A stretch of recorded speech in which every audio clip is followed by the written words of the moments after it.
TV stories. అనగనగా కొత్తగూడెం అనే గ్రామంలో రామయ్య అనే వ్యక్తి నివసిస్తూ ఉండేవాడు. ఇతను చాలా తెలివైనవాడు. రామయ్య తన తెలివితేటలతో తన పూర్వీకుల నుంచి వచ్చిన ఆస్తిని మూడింతలు చేశాడు. అతనికి 3 కొడుకులు. ఒకరోజు అదే ఊరిలో ఉన్న దురాశపరుడైన పిల్ల జమీందారు దారిలో వెళుతున్నప్పుడు, రే, ఏంట్రా చూసి చూడనట్టు వెళ్తున్నావు? మీ చండాలమైన నికృష్టమైన దరిద్రముఖం చూడలేక ఏంట్రా అంటున్నావు? ఏంటి లేదయ్యా, మీకు భయపడి వెళ్తున్నాడు అని అంటున్నాను. అయ్యగారు నమస్కారం. ఏదో పని తొందరలో వెళ్తున్నాను. అవునురా, చూడవు. ఎందుకు చూస్తావు? ఈ సంవత్సరం పంటలు బాగా పండి అందరికీ డబ్బులు వచ్చాయిగా, కళ్ళు నెత్తికెక్కాయి. నిన్న నీకు ఏమని చెప్పాను? బంధువులు వస్తున్నారు, కూరగాయలు పాలు ఇంటికి పంపమన్నాను. ఎందుకు పంపలేదు? అయ్యా, మేము బ్రతికేదే దాని మీద.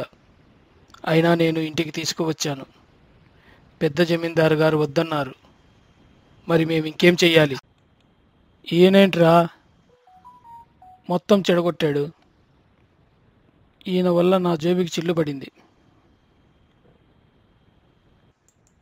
అవును, మీ జేబుకి చిల్లుపడి నా జేబు నిండింది. ఏంట్రా వెటకారమా? వెటకారం కాదయ్యా, మీ మీద మమకారం ఎక్కువయ్యి. రేయ్, సరే కానీ ఆ రామయ్యకు క్రిందటి సంవత్సరం పంట చాలా బాగా పండిందంట.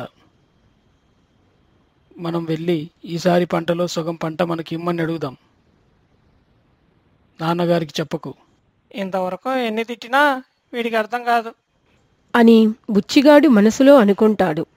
తర్వాత ఇద్దరూ కలిసి రామయ్య దగ్గరకు బయలుదేరుతారు. ఏం రామయ్య, ఎలాగున్నావు? బాగున్నావా? బాగానే ఉంటావులే. కిందటి సంవత్సరం పంట బాగా పండిందంట కదా. ఈసారి నువ్వు వేసే పంటలో సగం పంట నాకు అప్పచెప్పు. పొరపాటున కూడా మా నాన్నగారికి తెలిసిందా నీకుంటది. ఏం, సరేనా? సరేనయ్యా, అలాగే ఇస్తాను. కానీ ఈ సంవత్సరం నేను పండించడం లేదు. మా పిల్లలకి అప్పచెప్పాను. ఈ విషయం వాళ్ళకి చెప్తాను, వాళ్ళే చూసుకుంటారు అని రామయ్య చెప్పిన తర్వాత వాళ్ళు అక్కడి నుంచి వెళ్ళిపోతారు. మరుసటి రోజు ఉదయాన్నే రామయ్య తన 3 కొడుకులని పిలిచి, ముగ్గురు వినండి, నాకు వయసు అవుతుంది. ఈ సంవత్సరం పంటను మీరే పండించండి. మీరు ఎలా పండిస్తారో చూడాలి కదా. అలాగే మీకు బాధ్యతలు తెలియాలి. దాన్ని బట్టి మీకు ఆస్తి పంపకాలు ఉంటాయి. అలాగే నిన్న పిల్ల జమీందారు వచ్చి వెళ్ళాడు. పండిన పంటలో సగం పంట అతనికి ఇవ్వాలి అని చెప్పాడు. ఈ విషయం కూడా మీరే చూసుకోవాలి. తెలివితేటలను నిరూపించుకోండి. 3 భాగాలు చేసుకొని పంట పండించండి. మామయ్య, పంట మమ్మల్ని పండించమంటున్నారు, బాధ్యతలు తెలియాలి అంటున్నారు. అంతా బాగానే ఉంది, కానీ దానిలో సగం పంట జమీందారుకు అంటే మనకు ఏం మిగులుతుంది? అందుకే ఇక్కడ మీ తెలివితేటలను నిరూపించుకోండి.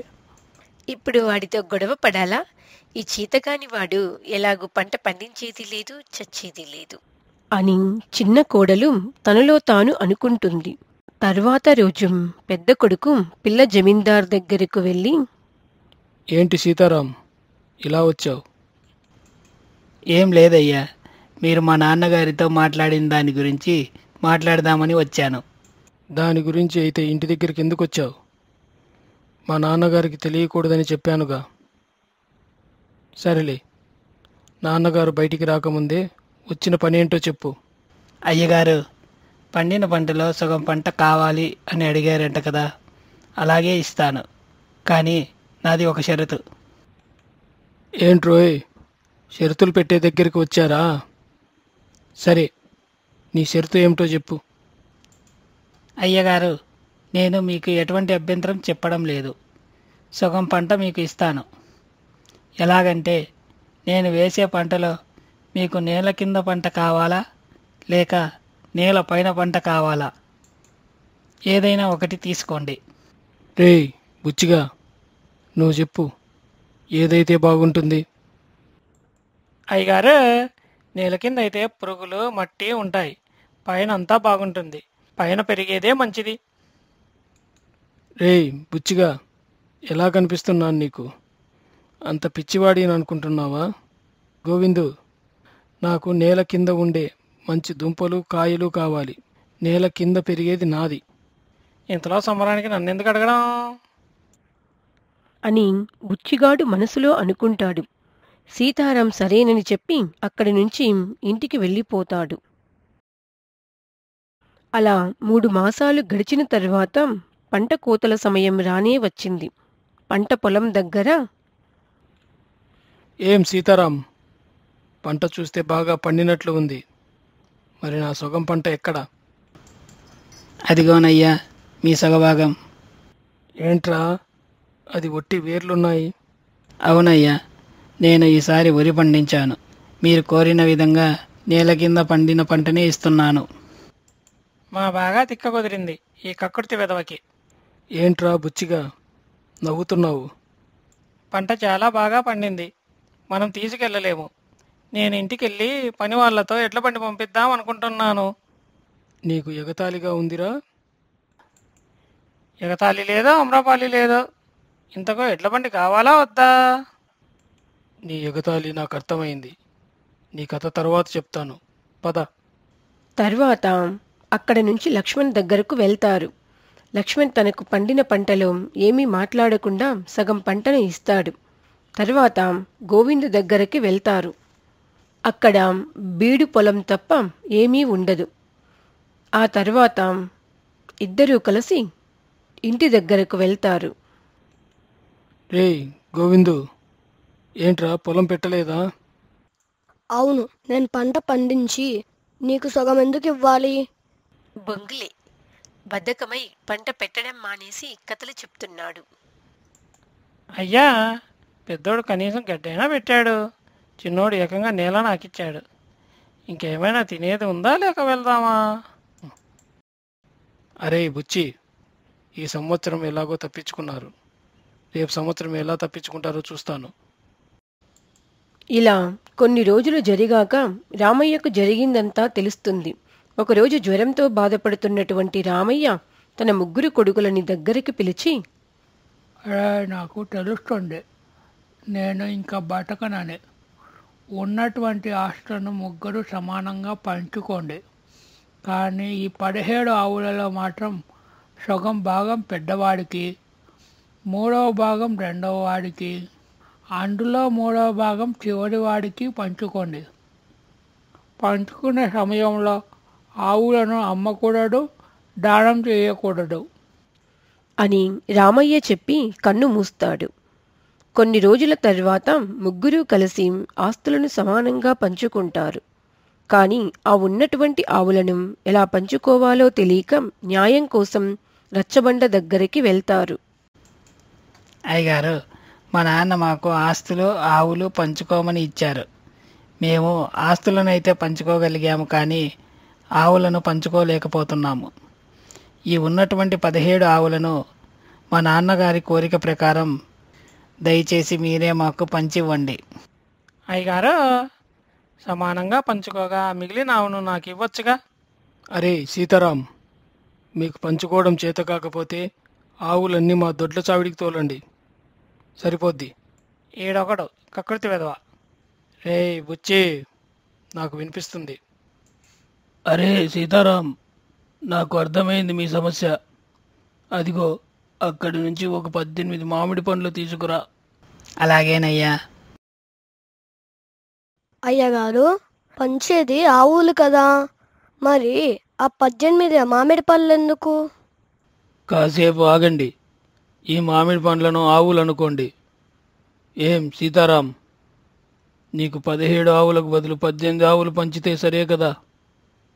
సరేనయ్యా.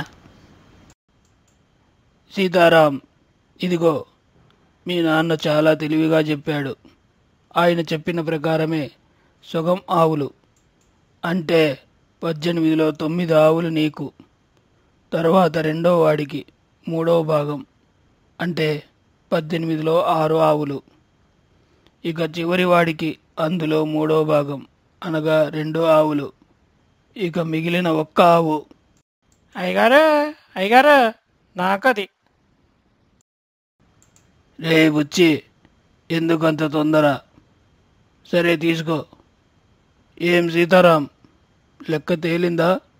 ఇదేంట్రా మీ నాన్న ఇలా ఒకరికి ఎక్కువ ఒకరికి తక్కువ పంచాడు?